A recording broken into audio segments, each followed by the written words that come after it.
This is the story of Spartacus, the gladiator who went from being a single man in chains to leading the biggest slave revolt that Rome had ever seen. Hi there! Welcome to Legends and History. In today's episode, we will explore the life and legacy of this legendary rebel, so sit back, relax, and get ready for an adventure through time. Spartacus was born in Thrace, which is now part of Bulgaria and Greece. He lived during the 4th century BC. It is said that Spartacus was a Thracian prince whose father was a king.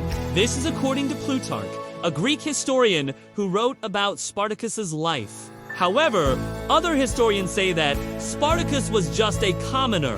Regardless of his background, Spartacus was captured by Roman soldiers when he was young and sold into slavery. According to tradition, Spartacus was first taken to Capua, a city in southern Italy where he was trained to become a gladiator. For those of you who don't know, gladiators were people who fought each other for the entertainment of the Roman crowds. They would use weapons like swords and shields and fight until one of them died or surrendered. Training to be a gladiator was very tough. You had to be strong and brave. And you also had to learn how to use different weapons and fight against different kinds of opponents. It is said that while Spartacus was in captivity, his wife and children died because they didn't have enough food to eat. This made him really angry, and he started planning a way to escape from the gladiator school.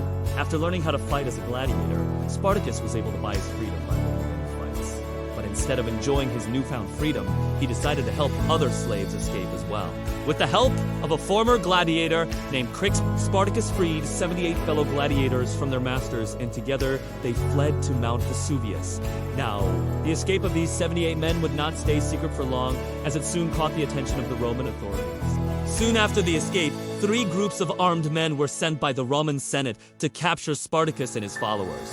However, all 3 groups were defeated by Spartacus's men, which only increased Spartacus's following. After defeating the last group, Spartacus allowed the soldiers to join him and his men instead of killing them. From there, Spartacus's group began to grow exponentially. Soon after, Spartacus's army consisted of about 900 men. And from there, they moved to the city of Nola, where they took over and began training and drilling their soldiers. Spartacus wanted to be prepared for the inevitable battle with Rome. At this point, Spartacus's name had spread throughout the entire Roman Empire. While the Romans were trying to hunt down Spartacus, a group of senators had come up with a plan to deal with the gladiator army. They appointed Gaius, Claudius, Pulcher, and Gnaeus Pompeius Strabo to be consuls for the year 72 BC. Their main goal was to hunt down and kill Spartacus. Each consul had their own army, bringing the total number of Roman soldiers to 30,000 men. This force was much larger than Spartacus's current army. Despite being outnumbered, Spartacus accepted the challenge and gathered his men for battle. The battle was fierce, and neither side would back down. Eventually, Spartacus's army won the battle, and the 2 consuls and most of the Roman soldiers were killed. After this victory, Spartacus's army grew even larger. Thousands of slaves and prisoners of war joined his cause. In 73 BC, Spartacus and his army marched to Sicily, where they continued to grow in number. By the end of 73 BC, it is estimated that Spartacus's army consisted of around 70,000 men. With such a large army, Spartacus felt confident that he could take on the Roman Empire itself.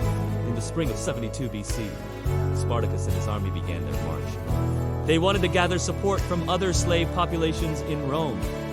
Along the way, they stopped at the city of Thurium and freed 10,000 slaves. They also freed slaves in the cities of Herdonia, Bithynia, and Brunn. Everywhere Spartacus went, he gained more followers, and the Roman authorities were becoming increasingly worried. The Roman Senate sent another army to stop Spartacus, but it was defeated by Spartacus's men. The Roman Senate kept sending more and more armies to defeat Spartacus, but none of them were successful. In fact, Spartacus's army grew even larger after each battle, because the defeated soldiers often joined him and his men.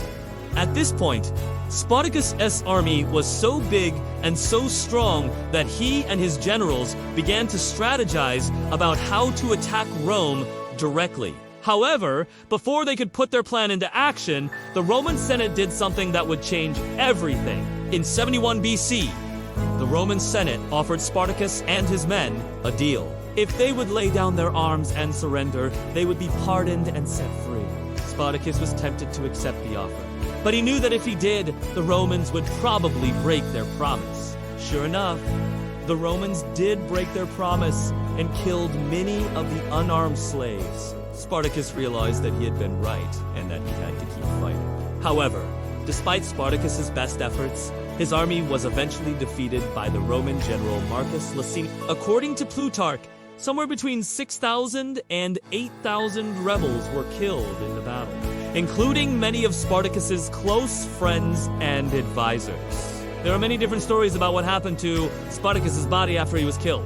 One version says that his body was crucified and hung in the Forum, which is a marketplace in Rome. Another version says that his body was thrown into a river, but it's not clear which one is true. Although Spartacus's rebellion was ultimately crushed, his name has lived on for centuries. He has become a symbol of courage and resistance against oppression.